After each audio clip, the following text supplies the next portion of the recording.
கர்த்தர் அதிசயங்களை செய்கிறார் ஊழியங்கள் வழங்கும் ஜீவ வார்த்தை. இந்த நாளிலும் கர்த்தருடைய ஊழியக்காரன் இயேசுவின் நாமத்தில் உங்களை வாழ்த்துகிறேன். ஆண்டவர் அவருடைய வசனத்தின் மூலம், ஜீவ வசனத்தின் மூலம் அவர் பேசுவார். ஆண்டவர் பேசுவதுதான் தீர்க்க தரிசனம். அவர் நேரடியாய் இதோ குரல் மூலம் பேசுவார் என்று மட்டும் நாம் நினைக்கக்கூடாது. நாம் சில நேரங்களில் சபையில் ஆண்டவருடைய வார்த்தை கொடுக்கும்போது அநேகர் சொல்வார்கள், இன்னைக்கு பாஸ்டர் உங்கள் மூலம் கர்த்தர் பேசினார், செய்தி மூலம் ஆண்டவர் பேசினார்னு சொல்கிறதை கேட்குறோம் அல்லவா? இதுதான் அந்த வசனத்தின் மூலம் பேசுவது முக்கியமான ஒரு காரியம். இன்றைக்கு உங்களோடு பேசுவார். இன்றைக்கு ஜீவார்த்தைக்கான வசனம் சங்கீதம் 28:7.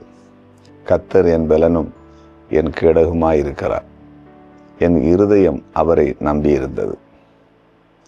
என் இருதயம் அவரை நம்பியிருந்தது.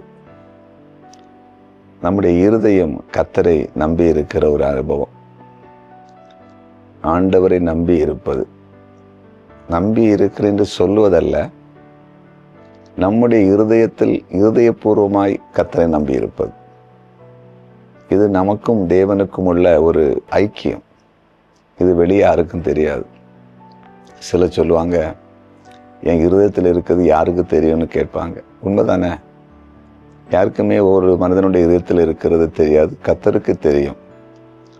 மனிதன் முகத்தை பார்க்கிறான், தேவன் இருதயத்தை பார்க்கிறவர்.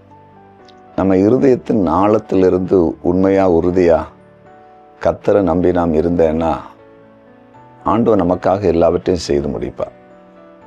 இன்றைக்கு ஏசப்பாட்ட கேளுங்க, நான் இருதயபூர்வமா மனப்பூர்வமா எல்லா காரியத்துக்கும் நீர் எனக்கு போதும் என்று நம்பி வாழ நீர் எனக்கு உதவி செய்யும் என்று சொல்லி ஆண்டவரிடத்தில் கேட்போமா? கண்டிப்பாக அற்புதம் செய்வார். நம்ம இருதயத்தில் ஆண்டவரை நம்புறது ஒரு பெரிய பாக்கியம். இன்னைக்கு அநேகருக்கு ஆண்டவர் மேலே நம்பிக்கை இல்லை. தேவனுக்கு மேலே அநேகருக்கு இன்னைக்கு நம்பிக்கை கிடையாது. உலகத்து மேலே நம்பிக்கை.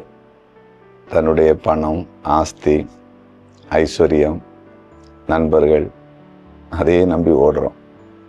அது எப்பவும் நமக்கு கை கொடுத்து விடாது.